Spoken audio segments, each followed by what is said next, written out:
সাবেক বিশ্ব সুন্দরী বলে কথা, তাই তো তার উপস্থিতি অন্যরকম দ্যুতি ছড়িয়েছে এ বছরের প্যারিস ফ্যাশন উইকের মঞ্চে। ঐশ্বরিয়া রায় বচ্চন, যিনি কিনা প্রায় 14 বছর ধরে যুক্ত আছেন লরিয়াল প্যারিসের ব্র্যান্ড অ্যাম্বাসেডর হিসেবে,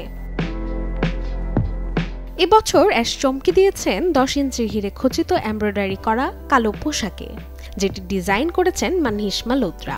যে পোশাকটি মূলত পুরুষদের শেরওয়ানি, তবে ডিজাইনারের বুদ্ধিমত্তায় তা তৈরি হয়েছে নারীদের উপযোগ্য করেই।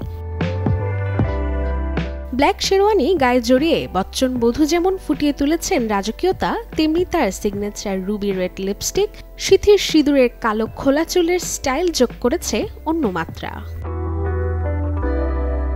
29 সেপ্টেম্বর শুরু হওয়া Paris fashion week spring summer 2026 চলবে 7 অক্টোবর পর্যন্ত।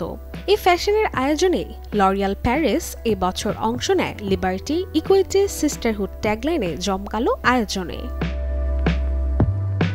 আন্তর্জাতিক এই আসরে ঐশ্বরিয়া বরাবরের মতো নতুন চমকে চমকে দিয়েছেন গোটা বিশ্বকে। রাশিকা হোসেন, চ্যানেল 24।